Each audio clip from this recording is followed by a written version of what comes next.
Saúdo a igreja com a graça e a paz do Senhor Jesus. Também quero saudar os irmãos que estão em casa nos acompanhando, que Deus possa abençoar cada um dos irmãos. E meu desejo é que Deus continue falando aos nossos corações, né? Durante esse final de semana, em especial nesse momento com as canções, enquanto a gente cantava a música que dizia somos as tuas mãos, os teus pés, né? A Bíblia vai falar que nós somos as cartas vivas, né, de Deus, e é fato que o mundo conhecerá a Deus através de nós, né? E que de fato, quando as pessoas nos olharem, quando as pessoas verem a nossa vida, que de fato eles vejam Cristo em nós, amém? Que esse seja o desejo, o propósito de nossa vida, que Cristo seja reconhecido através das nossas atitudes, da nossa vida. Hoje é o último dia, pelo menos nessa temporada com os irmãos. Foi uma alegria conhecer alguns, ter a oportunidade de conhecer um pouquinho da história de vocês. E continuaremos ainda com o nosso coração na campanha de missões mundiais, ao qual a gente tem refletido sobre a alegria de Jesus. Um tema muito significativo. E para quem não esteve ontem nas redes sociais, a gente vai começar, se já tiver pronto o vídeo da abertura, eu vou pedir para soltar daqui a pouco, onde a gente vai, quem acompanha Missões Mundiais vai se lembrar dos últimos 10 temas da campanha, com os seus versículos base, e quem está chegando agora vai poder conhecer, né, a trajetória de todas as campanhas, todas não, né, das últimas 10 até chegar hoje. E então, pode soltar, por favor?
Então, esse é o tema da campanha de missões mundiais, a nossa trajetória. Então, queria convidar você, né, a mais uma vez falarmos o tema da campanha. Vamos juntos?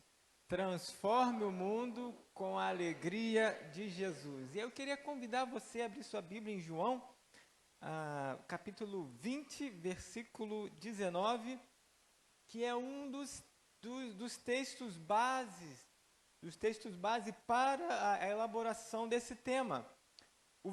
A divisa desse tema está em Filipenses 4, né, que diz que seja a amabilidade de vocês conhecida por todos. Perto está o Senhor. E a gente destaca o perto está o Senhor. Daqui a pouco eu vou reforçar esse texto com os irmãos. Mas lá em João capítulo 20, a partir do versículo 19... O contexto desse texto é o seguinte: Jesus Cristo ele foi capturado pelos principais religiosos ali, os saduceus, e ele foi brutalmente assassinado, morto ali na cruz, né? Embora a Bíblia fala que foi ele mesmo que se entregou, né?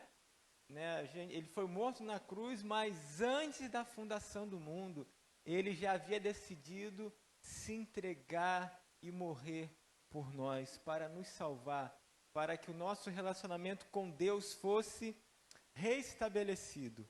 Mas naquele tempo ali, os discípulos, né, ficaram assustados com a morte de Jesus Cristo ali.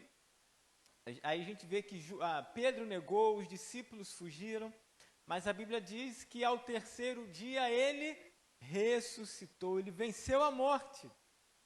Ele venceu a morte. E como é maravilhoso termos esta esperança, que um dia nós que entregamos a nossa vida a Cristo, ressuscitaremos nele e viveremos eternamente com ele. Essa é a nossa esperança. E depois que ele ressuscita, ele aparece aos seus, já ressuscitado. E é isso que o versículo 19 e 20 vai narrar para a gente. Então, João, capítulo 20, a partir do versículo 19, diz o seguinte: ao cair da tarde daquele primeiro dia da semana, estando os discípulos reunidos às portas trancadas. E por que os discípulos estavam trancados em casa? Todos reunidos na mesma casa, por quê? Porque eles estavam com medo dos judeus, claro, né? Quem não ficaria com medo? Jesus disse que da mesma forma como me perseguiram, vocês também serão perseguidos. Então, era normal ter medo. E aí o que acontece? Jesus entra naquela casa. Então, Jesus entrou, pondo-se no meio deles, disse: paz seja com vocês. Então, tendo dito isso, mostrou-lhe as mãos. E aqui eu posso acrescentar as mãos curadas pelos cravos ali na cruz. E, tendo dito isso, mostrou-lhe as mãos e o lado. E a gente também sabe que Jesus mostrou o seu lado porque tinha sido perfurado pela lança do soldado romano quando ele estava ali na cruz, para eles certificarem se Jesus Cristo já havia morrido ou não, né? Porque os outros soldados, os outros ladrões que estavam ao seu lado, como eles não tinham morrido, tiraram seus joelhos para encurtar e acelerar a morte deles ali. Mas Jesus já havia morrido, né? E, pondo-se no meio dele, disse: paz seja com vocês. Tendo dito isso, mostrou-lhe as mãos e o lado. Os discípulos alegraram-se quando viram o Senhor. Então guarde no seu coração esse finalzinho do versículo. Os discípulos alegraram-se quando viram o Senhor. Vamos orar mais uma vez? Deus, muito obrigado, Senhor, pela Tua palavra. Ó Deus, como somos edificados por ela. E nesse momento te pedimos mais uma vez, continua a falar ao nosso coração. Nós estejamos dispostos não apenas te ouvir, mas que em tudo possamos te obedecer, Senhor. Que possamos te obedecer em tudo. Essa oração que te fazemos em nome de Jesus. Amém. Como esse texto mexe conosco, irmãos. Como esse texto nos encoraja. Quando a gente fala, transforme o mundo com a alegria de Jesus, a gente vê esses homens aqui apavorados, com medo, um medo iminente, um medo real, que da mesma forma como Jesus foi morto, havia um perigo deles serem mortos também, e de fato foram. A gente conhece o primeiro mártir, né? Estevão, foi morto apedrejado. A gente vê a história da igreja ali começando, Pedro e Silas foram presos. E quantas vezes a gente ouve relatos do apóstolo Paulo sendo apedrejado, chicoteado, por conta da pregação do evangelho. Então o medo era real. Então, eles estavam com medo e com razão. E fazendo uma analogia, né, apenas uma analogia, mas com o nosso tempo hoje, né, a gente está saindo também de um período de estarmos trancados em casa com medo iminente, não dos judeus, mas de um vírus aí, né, conhecido por todos nós, né, chamado carinhosamente de Covid, né, ao qual abalou o mundo. As pessoas ficaram em casa trancadas também com medo. Quantas pessoas, relatos a gente tem visto hoje que algumas pessoas estão fazendo inclusive tratamento, né, psicológico, porque estão com medo de sair.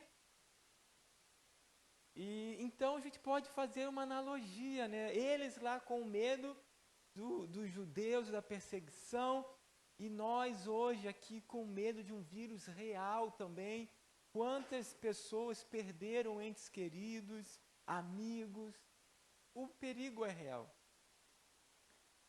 Mas como é maravilhoso saber que a realidade daqueles homens foi mudada. E como a realidade deles foi mudada.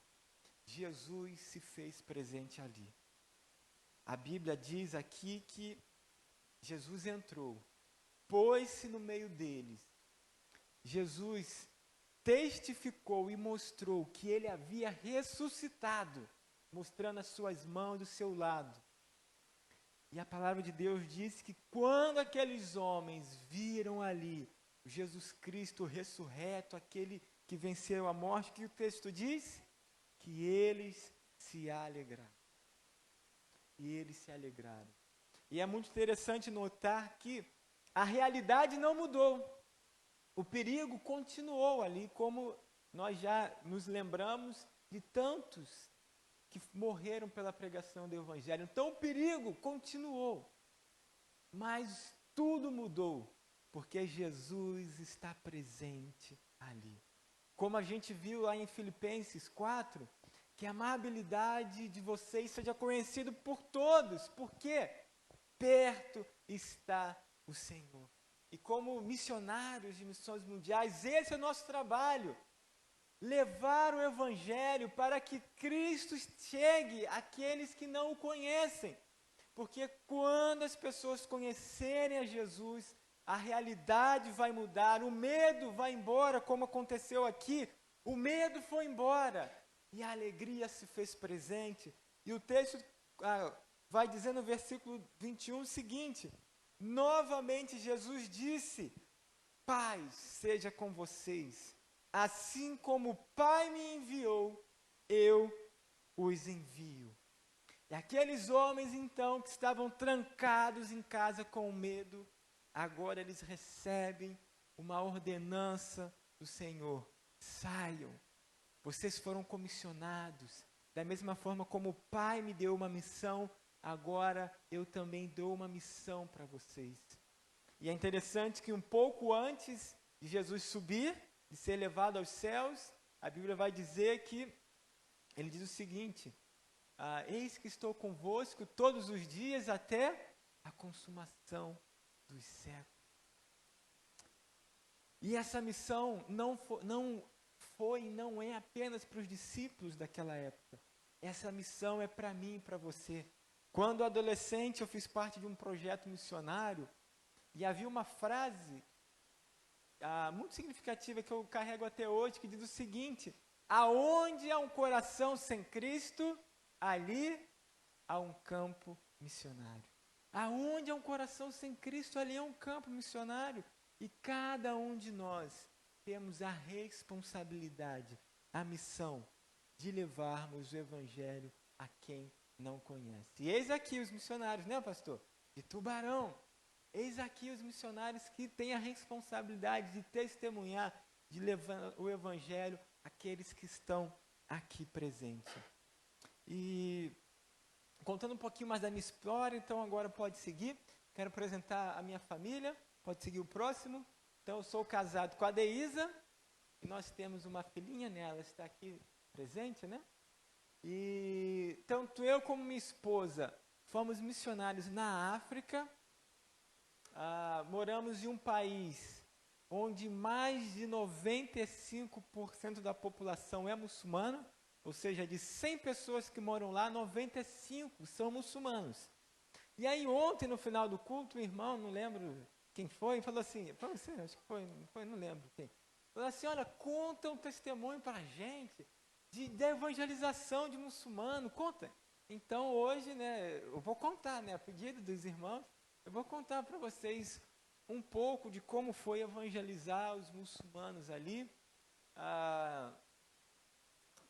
Então, assim, mas orem por nós, né, tanto eu como minha esposa, nós temos o desejo de retornar ao campo missionário. A gente, junto com Missões Mundiais, estamos fazendo um planejamento para retornar. A gente não sabe se vai ser daqui a 3 ou 5 anos, ou um pouquinho mais, um pouquinho menos, mas orem por nós para que tudo aconteça nos planos de Deus.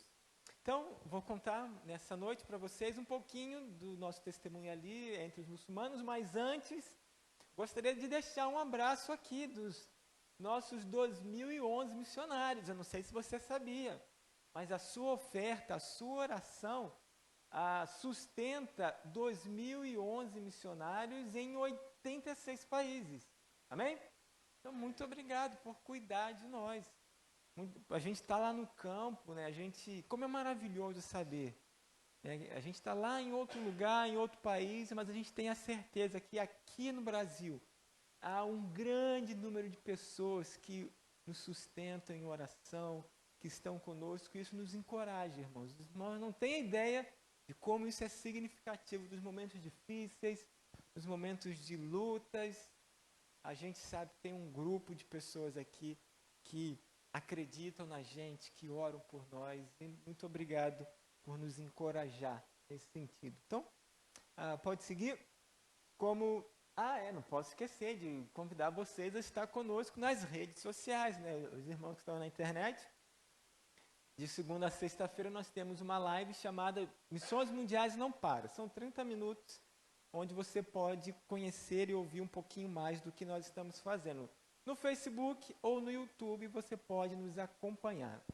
Canal JMM no YouTube, Missões Mundiais no Facebook. E nós temos Instagram também, que é Missões Mundiais Oficial. Então pode seguir. Então eu falei ontem que Deus nos deu uma oportunidade de começar uma igreja ali no Níger, no vilarejo de Dargol. E para explicar para vocês um pouco do contexto, né, de como foi morar ali, foi algo bem desafiador e bem estranho. Porque as pessoas ali, elas não conheciam a Jesus. E isso é muito estranho.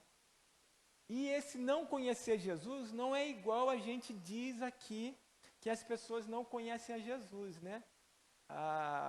Aqui, quando a gente diz assim, olha, eu quero orar pelo meu pai, pela minha mãe, pelo meu colega de trabalho, para que ele venha conhecer Jesus, porque ele não conhece, a gente diz isso quando a gente quer falar que ele não tem a Jesus Cristo como seu Senhor e Salvador.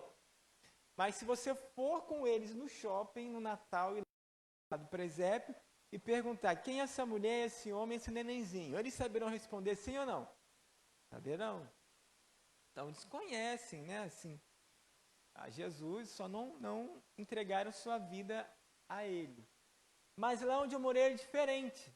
Então, para vocês terem uma ideia, às vezes eu andava com a camisa da seleção brasileira, no vilarejo.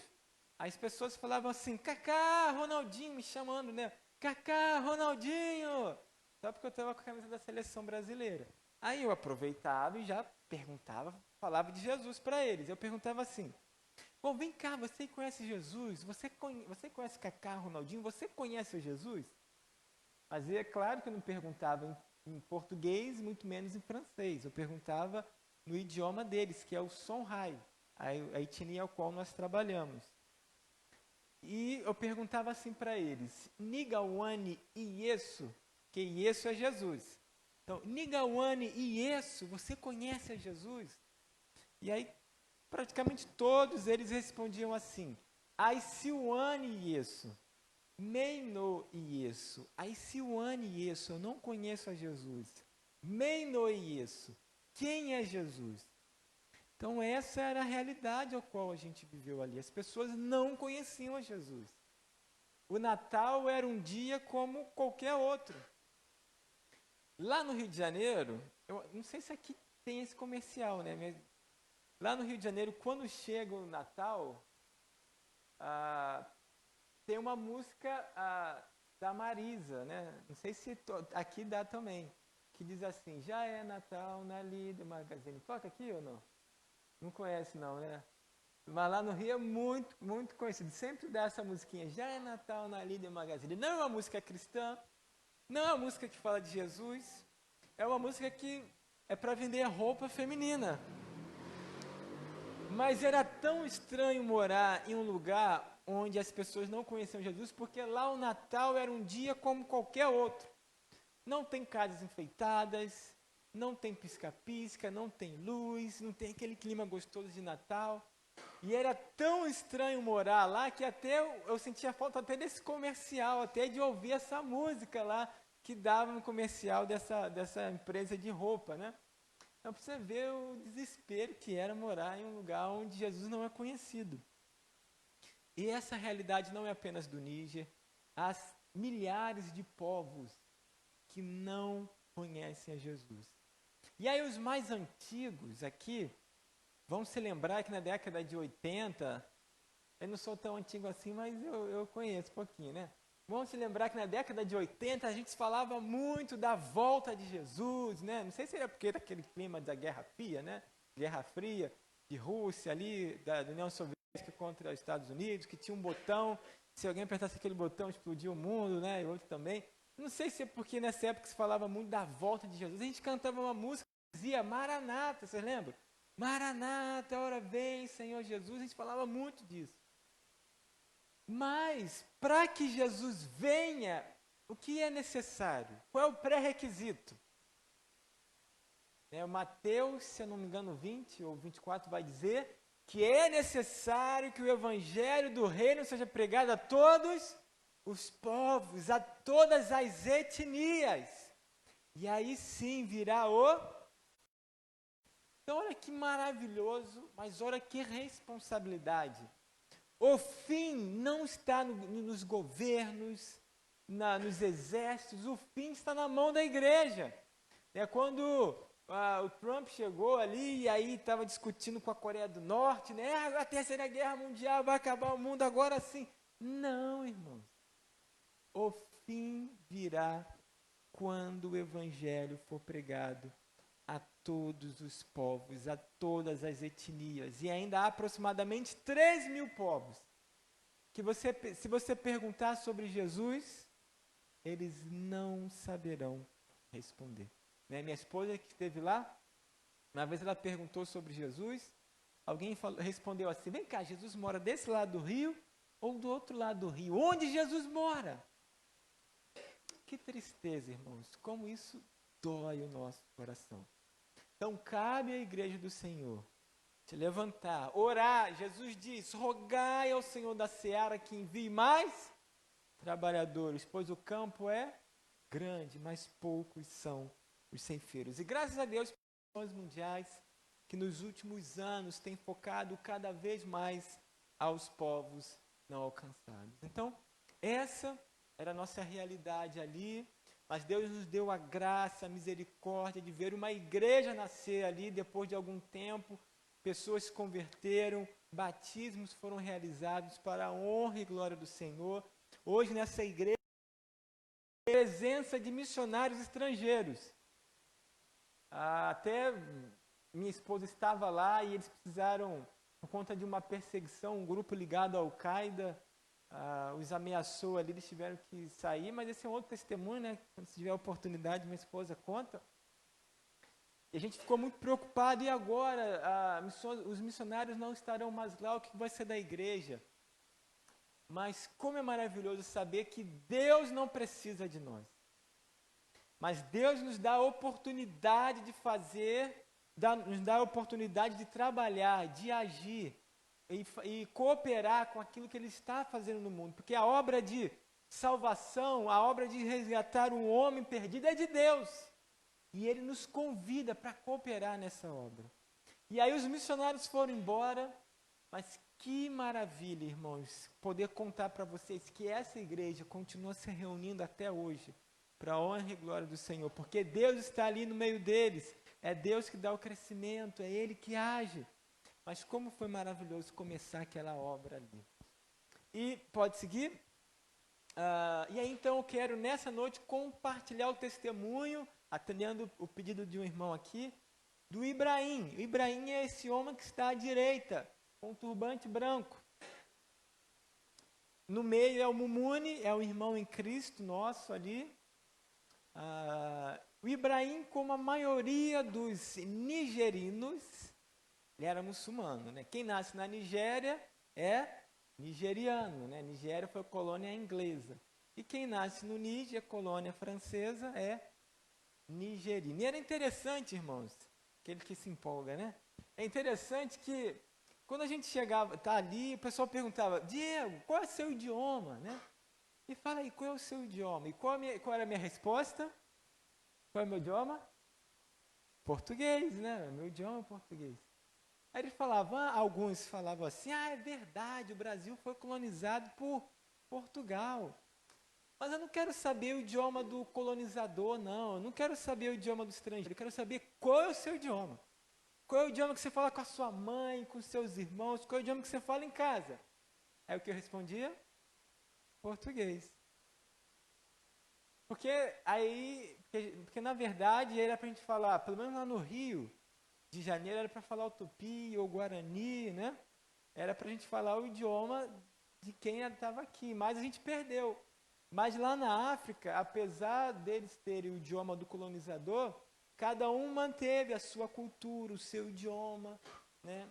Então, por isso que no Níger, há 5 etnias, né? Cada um com a sua próprio estilo de vida, estilo de se vestir, de preparar comida e de falar também. Era muito interessante isso, né? Porque para eles o idioma mesmo é aquilo que se aprende em casa. E hoje, lógico que o nosso idioma do coração é o português também. Mas o Ibrahim, como a maioria dos nigerianos, ele era muçulmano. Antes de morar em Dargol, uma equipe de missionários morava em um vilarejo chamado Aioru, que fica próximo do Mali já. A gente começou um trabalho ali de sinalizar o reino de Deus, de fazer contato com muçulmanos ali, porque qual era o nosso objetivo em 2 anos ali no Níger? Passado aqueles 2 anos, se a gente deixar ali um grupo de pessoas estudando a Bíblia, já seria uma grande vitória. Esse era o nosso objetivo. Então, deixar uma igreja em Dargol é algo que, assim, superou em muitas expectativas, porque é muito difícil um muçulmano se converter. E a gente morou numa casa, assim, numa casa com quintal grande, e tinha uma casa pequena onde o Ibrahim morava com a sua família. Ali é meio que hábito, costume, né? Ter uma pessoa que mora com você cuidando da casa, porque quando a gente ia para a capital, a gente ficava uma semana fora, porque eu nem contei como que era o clima lá, né? Que assim, no verão, porque o Níger é um país muito quente, né? No verão chega a dar picos de 60 graus. Mas é só no verão. No dia a dia, 40, 45. Esse é o dia a dia de 40, 45. E aí, quando dá picos, está muito calor, dá 60 graus na sombra. E a nossa casa não tinha água encanada, tinha que pegar água no poço. A gente morou algum tempo sem energia elétrica. E foi um tempo muito bom, assim, a gente tem saudade daquele tempo, apesar das dificuldades.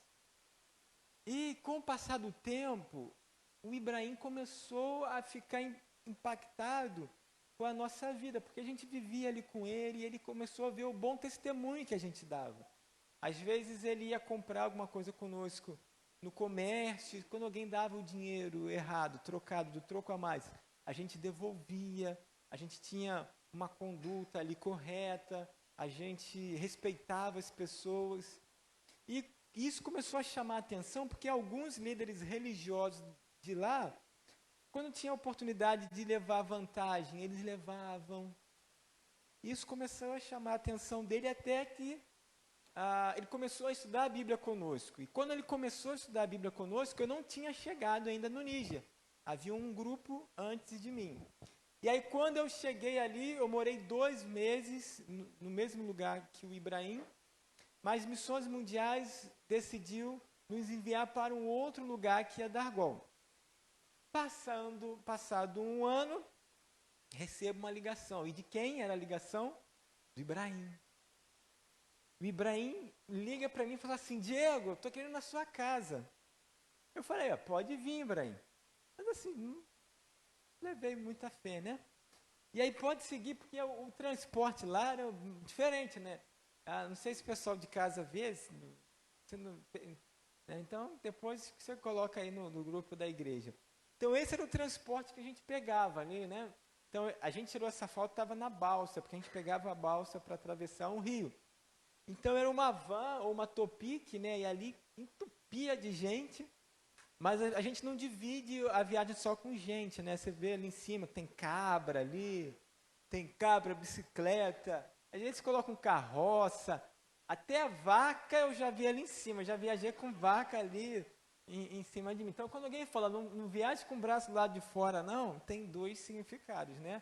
Se tiver algum acidente, você pode se machucar o braço, ou se a vaca não aguentar, né? A viagem, você pode ter complicações, né? Já pensou, né? Não vai ser muito agradável a experiência de sentir o braço quente, né? Porque a vaca ficou ali. E eu acho que não sei se tem outra foto. Olha só, essa daqui é uma outra foto ali, né? Olha quanta coisa eles colocam em cima ali do transporte. Então, a gente pegava esse transporte pelo menos uma vez por mês.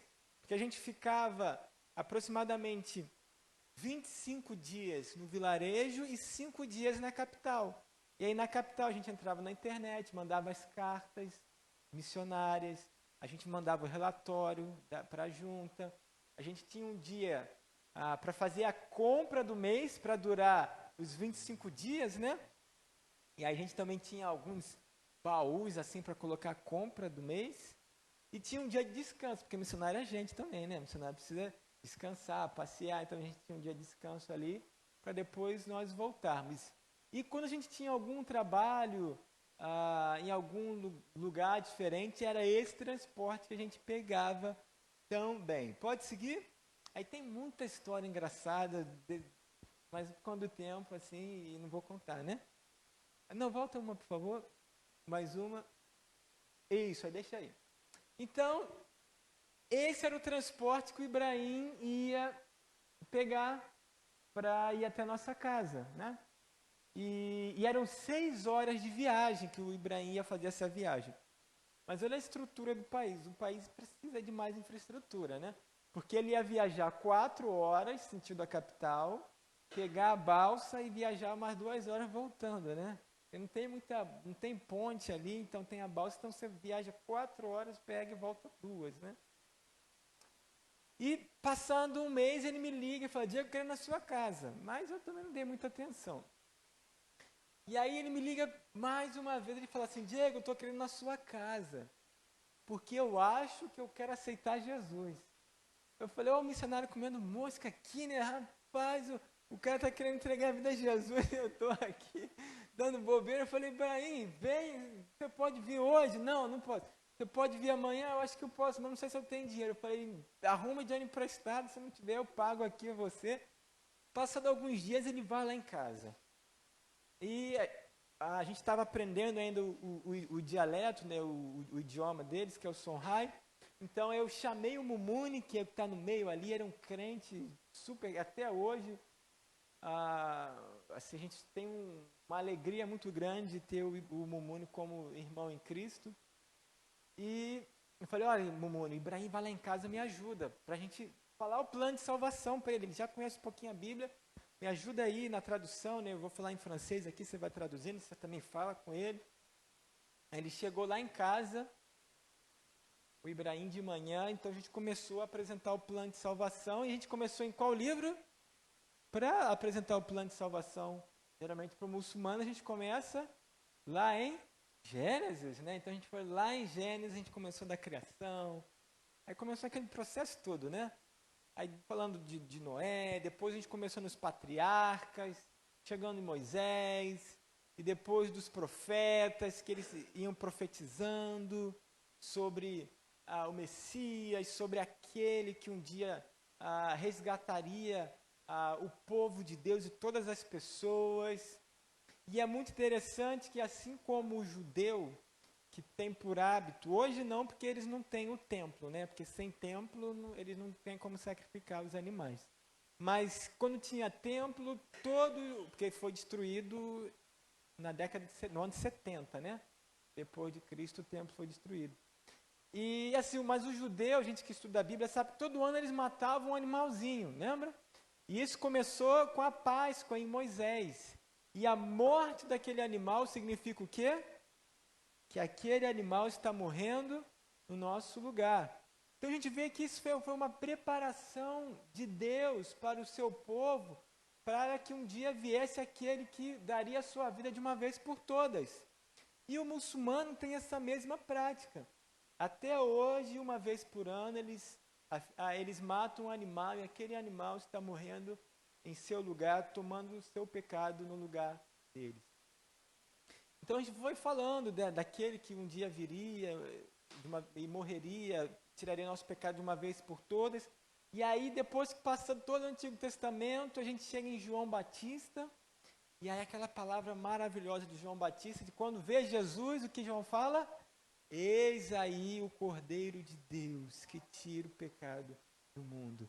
Então, aí sim a gente começa a apresentar Jesus Cristo, porque o que adianta eu chegar para eles e falar assim, Jesus te ama, Jesus tem um plano na sua vida, se eles nem sabem quem é Jesus, ou não têm a dimensão de quem é Jesus, todo o pano de fundo até chegar nos dias de Jesus, e a gente começa a apresentá-lo, e aí sim depois a gente tem condições de perguntar se eles então querem seguir a vida a Jesus Cristo. E aí a gente levou a manhã toda, almoçamos, continuamos a tarde toda, e aí quando chegamos em Jesus nós paramos, porque era culto de quinta-feira, e quinta-feira lá era culto de oração. E aí a gente foi lá para casa. Então a gente louvou o Senhor na igreja que vocês viram a foto, e fizemos algo que a gente não tinha o hábito de fazer. A gente perguntou se alguém queria entregar a vida a Jesus. E sabe por que a gente não faz esse apelo público? Porque a gente conheceu pessoas ali que foram expulsas de casa por aceitar Jesus. A gente conheceu pessoas que tiveram muito problema com a sua comunidade por entregar a vida a Jesus. Porque o Islã, a religião muçulmana, ela enraizou tanto na cultura daquele local, porque eles dizem o seguinte, se você deixa de ser muçulmano, na verdade você está deixando de ser africano. É isso que a gente ouvia no nosso vilarejo ali no país. Eu não posso generalizar, né? Mas esse é o nível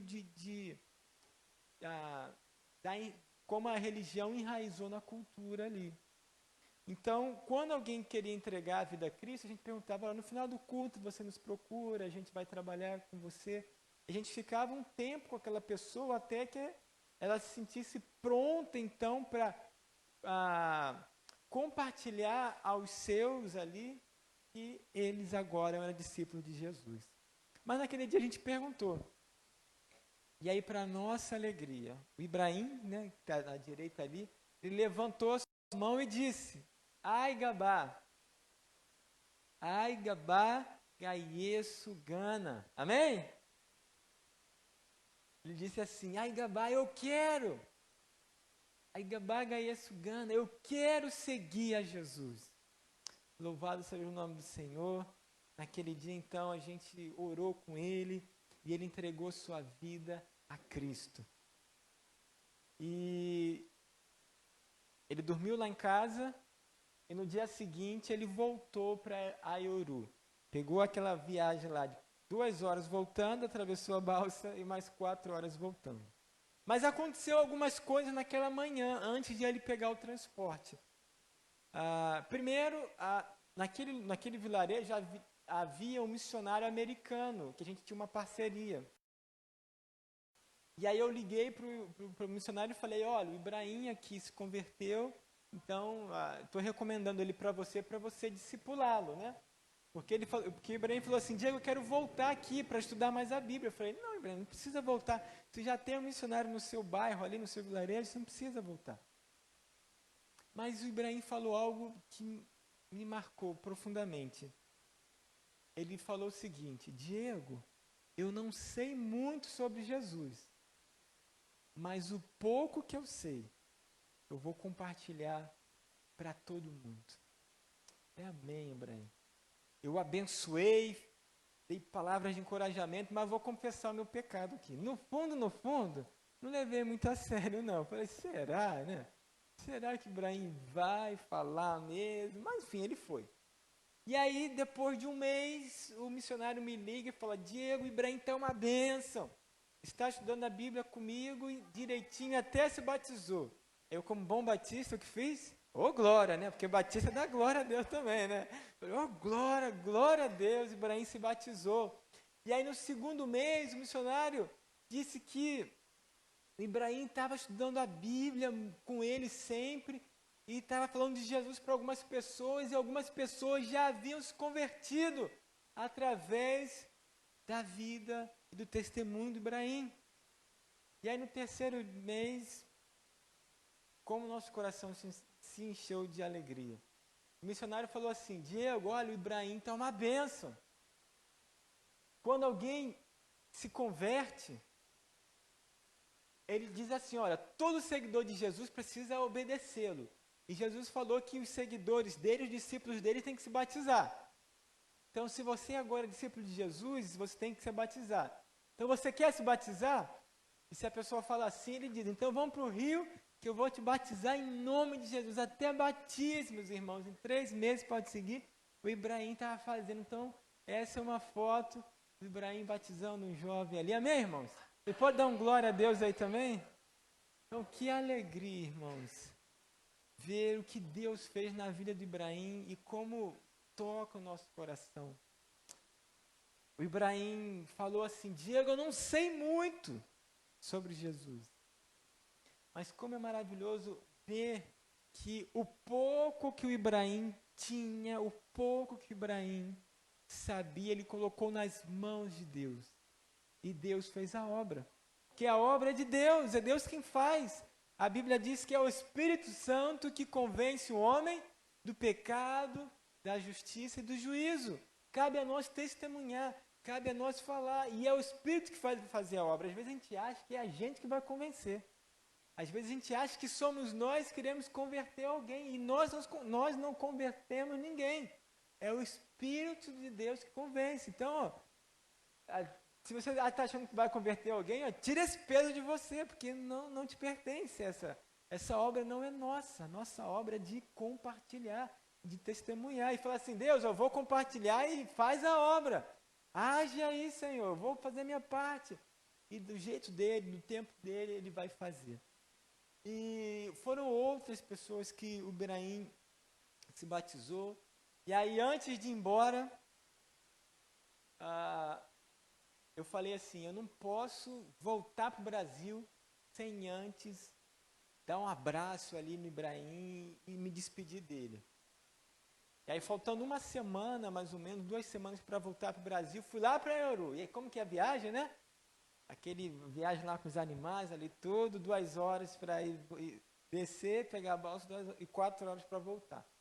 E eu não falei das minhas enfermidades, né? A gente pegou algumas enfermidades nesse período. Eu peguei malária 4 vezes, eu peguei febre tifoide 4 vezes, eu peguei hepatite A 1 vez, a minha esposa pegou malária 8 vezes, né? E eu quero convidar vocês aí à África conosco um dia, amém?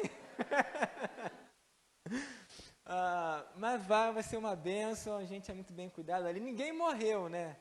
Então, até hoje, assim, ninguém morreu por nada disso. Mas se você morrer, morra feliz, né? Porque, olha, você vai morrer como um mártir, né? Vai morrer no campo missionário. Olha que honra, né? Seus familiares vão falar assim, morreu no campo missionário. olha que, né, vai ser um dos mártires ali. Mas, graças a Deus, as missões mundiais cuidam muito bem da gente. Teve gente que não pegou malária. O mosquito, eu acho que ele gosta mais de uns do que dos outros, né? Mas esse é um assunto à parte. Mas quando eu fui lá visitar o Ibrahim, eu acho que eu voltei e peguei malária lá na casa dele, né? Foi a minha quarta. E a gente conversou, temos um tempo muito bom. E no dia seguinte, antes de eu voltar, mais uma vez o Ibrahim fala algo muito profundo. Chegou um momento que ele falou assim: Diego, eu quero ser igual a vocês. Eu falei, como assim? Não, eu quero ser assim, igual a vocês. Vocês não saíram da casa de vocês e foram para um lugar diferente para falar de Jesus para as pessoas que não conhecem? Eu falei, então, aqui tem vários vilarejos aqui próximos que as pessoas não conhecem Jesus. Então eu quero... Aí tinha a bicicletinha dele, estava do lado assim na parede, né? Então eu quero pegar minha bicicleta aqui, e ir nesses vilarejos, ficar 2 dias, 3 dias ali, falar de Jesus para eles, voltar em casa, deixar um pouco de comida aqui para minha esposa, para meus filhos, e depois ir para o outro vilarejo. Eu quero ser igual a vocês. Resumindo, ele falou que ele queria ser um missionário. Eu falei, amém, Ibrahim, que Deus te abençoe, que Deus cumpra esse desejo no seu coração. E aí outro pecado, missionário incrédulo, né? No fundo, eu não levei também assim, muito a sério, eu acho que eu não entendi a dimensão do que o Ibrahim estava falando comigo. Aí eu volto para nossa casa, uns 4 dias depois eu fico doente, né, com malária, eu vou para a capital, fico em tratamento de saúde, depois volto. E aí, passado alguns anos, não sei se foi 3 ou 4 anos, eu com muita saudade do Níger, do lugar onde nós moramos, para matar um pouquinho a saudade, não sei se foi eu que vi ou se foi minha esposa que viu, acho que foi minha esposa que viu. A gente se encontrou, aquele missionário americano tem um blog, e aí ele sempre conta do trabalho dele. E aquele missionário estava compartilhando um novo tempo que ele estava vivendo no Níger, onde eles estavam, naquele momento, focando o trabalho deles nos líderes, nas pessoas do país, a gente fala autóctonos ou nacionais, onde eles estavam treinando pessoas que tinham sido alcançadas pelo Senhor Jesus, para que essas pessoas pudessem compartilhar de Jesus Cristo em outros lugares. E aí, naquela foto, ele estava falando dessas pessoas, aí tinha foto daqueles homens que estavam estudando com eles. E era uma carta de gratidão a uma igreja dos Estados Unidos que tinham dado uma oferta generosa, e com aquela foto, com aquela oferta, eles puderam comprar motocicletas, motos, para aqueles homens, para que eles pudessem ir aos lugares um pouco mais distantes e levar a palavra de Deus. Aí você pode voltar uma foto? Volta uma foto. Não, volta, isso. E aí quem eu encontro naquela foto, irmãos? Mumun e Ibrahim. Mumun e Ibrahim estavam sendo treinados, discipulados, para levar o evangelho a lugares mais distantes. Aí eu me lembrei da fala do Ibrahim. E Deus fez muito mais do que ele podia imaginar. Ele falou assim, Diego, está vendo a minha bicicleta aqui? Eu quero sair com a minha bicicleta e levar Jesus a outros lugares. E anos depois, Deus pôde, através de uma igreja, ele pôde receber uma moto. E com aquela moto, hoje ele pode ir nos lugares e levar o evangelho. Amém, irmãos? Como é bom fazer parte disso tudo. E que esse testemunho possa aquecer o coração, porque você faz parte disso. Porque você ora por missões. Você contribui. Quantos e quantos testemunhos eu poderia contar aqui do que Deus fez através da oração, de livramentos, de curas. Às vezes você ora por missões, não sabe o resultado do que a sua oração, o efeito dela pode ocorrer, mas sabe que Deus está agindo. A palavra de Deus diz que a oração do justo pode muito seus efeitos, né? Deus tem agido. Às vezes você não ouve o que aconteceu, mas Deus está agindo. Creia, ore pela fé. Contribua pela fé, porque Deus está agindo e Deus tem usado vocês para isso. Amém? Então eu queria encerrar orando, agradecendo. Se vocês me derem mais 3 minutinhos, queria mostrar um vídeo. Não vou falar muito sobre o Pepe, né? Mas quando falar de criança, toca o nosso coração, né? A gente sabe o caos que está a Venezuela, mas a gente tem trabalhado na Venezuela de diversas formas. A Ceisa citou aqui alguns cuidados que a gente tem com eles. Nesse tempo de crise, missões mundiais, ou seja, você adotou todos os pastores batistas da Venezuela, da Convenção Batista Venezuelana. Com a alta inflação, hoje com o salário mínimo, a gente consegue comprar lá 30 ovos. Imagina, um salário mínimo de um mês, você compra 30 ovos apenas. Então, as famílias pastorais estavam com muita dificuldade de se manter ali. Alguns pastores comentaram, quando nossa equipe foi até lá, que alguns pastores tiveram oportunidade de ir aos Estados Unidos para morar ali, ficar ali. Mas alguns preferiram ficar naquela situação difícil para cuidar da igreja. E diante desse cenário, a gente se comoveu e a gente, com um passo de fé, adotamos a Convenção Batista Venezuelana durante 1 ano. Então, durante 1 ano, os salários de todos os pastores, ou o sustento de todos os pastores batistas da Venezuela está garantido. Amém, irmãos? Cuidado nosso, cuidado dos irmãos para com eles. E o PEP é um programa educativo, né, pré-escolar educativo, e as crianças ali se alimentam.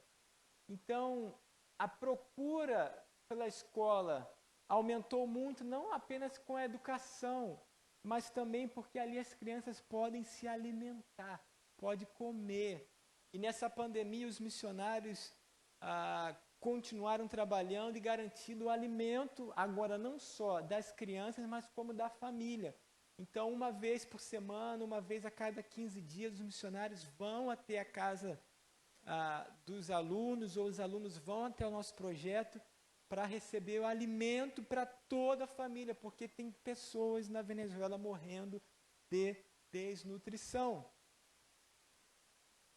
Há uns 2 anos, a gente ouviu o testemunho de pastores falando que tinha pessoas ali na Venezuela comprando e comendo ração, comida de cachorro, porque não tinha alimento.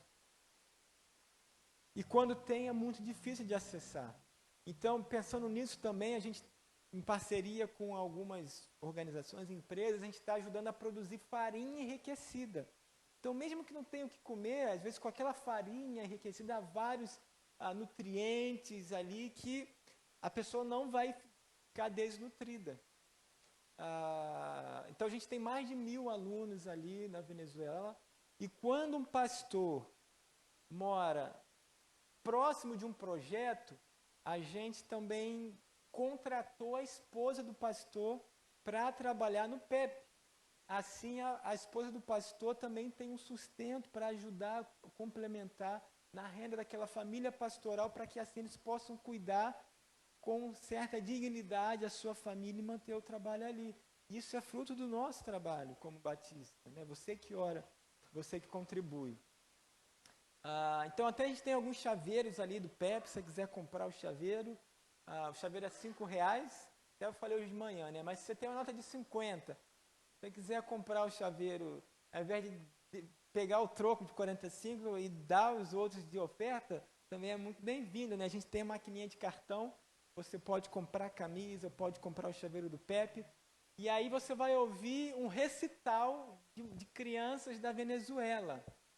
Então, que apesar da dificuldade econômica do país, que se agravou com a pandemia, eles podem dizer com o seu coração que Deus é maravilhoso, que Deus é grandioso, que Deus merece todo louvor. Às vezes a gente fica triste porque não tem um dinheiro para comprar o sapato que a gente queria, a roupa que a gente queria, morar na casa que a gente queria, a gente fica chateado. E aquelas crianças numa situação pior que nossa, mas com todo o coração, eles têm dito que Deus é grandioso, que Deus é maravilhoso, Ele merece todo louvor.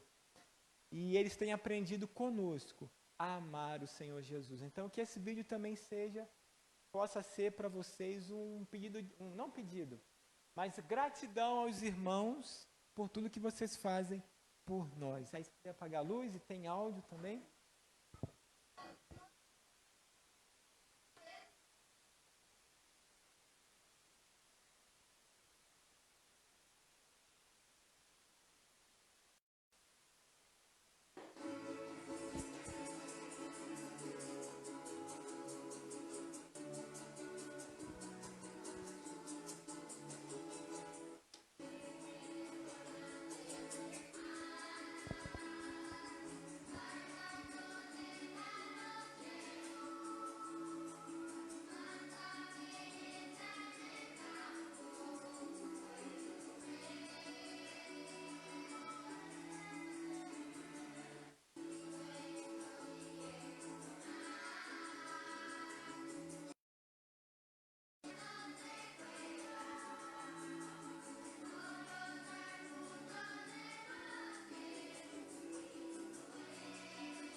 Amém, irmãos?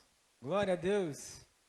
Então, eu gostaria de orar com os irmãos e também dizer para vocês que não só com essas ofertas pontuais, mas se você quiser adotar o PEP, né, o Programa Educacional Pré-Escolar, com R$ 30 por mês você consegue adotar um projeto, né? Às vezes é menos que um lanche, né? Se você abrir mão de um lanche de final de semana por mês, você consegue adotar um projeto. Então, se você, nessa noite, se sentiu tocado em adotar algum projeto ali no Níger, ou o PEP, você pode me procurar, você pode procurar a Raquel ou a Ceisa, e a gente vai te mostrar os caminhos para adotar esse projeto tão grandioso. Amém? Eu gostaria de convidar os irmãos a ficarem de pé, nós iremos orar, e logo após eu passo a palavra. Senhor, muito obrigado, Deus, porque o Senhor nos alcançou. Como merece tudo, o Senhor é soberano, o Senhor com as tuas mãos criaste todas as coisas, como Davi recitou em Salmos ali, quando a gente olha a criação, toda a beleza do universo, a gente se pergunta quem somos nós para que o Senhor se preocupe com a gente, quem somos nós para que o Senhor cuide de cada um. mas obrigado porque o Senhor se importa conosco. Ó Deus, e em nome de Jesus, da mesma forma como o Senhor ama a cada um de nós, ao ponto de morrer naquela cruz para nos salvar, que esse mesmo amor possa estar no nosso coração e ele possa gerar atitudes de amor, separando tempo de oração, separando parte do nosso recurso financeiro para isso. E se nessa noite há algum irmão que sentiu o desejo no coração de orar mais, que o Senhor abençoe, que o Senhor fortaleça, que o Senhor dê sabedoria para administrar e separar um tempo no dia para dobrar os seus joelhos e orar por missões. Mas se nessa noite alguém também sentiu no coração o desejo de contribuir, não só pontualmente, mas também mensalmente, que o Senhor dê condições, que o Senhor faça prosperar, ó Deus, para que esse recurso alcance outras pessoas, para que o Senhor se faça presente no meio daquelas crianças, daquelas pessoas, para que assim a tua alegria entre naqueles lares, entre nos corações, porque a alegria não está nas circunstâncias, se temos dinheiro, se não temos dinheiro, se temos saúde, se não, se o nosso país vai bem ou mal, mas a alegria está em termos do Senhor perto de nós, de termos o Senhor no nosso coração. E obrigado por termos a chance de cooperar, de fazer parte desta obra linda e maravilhosa. Obrigado pela visão missionária que o Senhor tem dado ao pastor e aos líderes de missões aqui, e que esse trabalho possa prosperar e frutificar aqui. É essa oração que eu te faço, em nome de Jesus. Amém.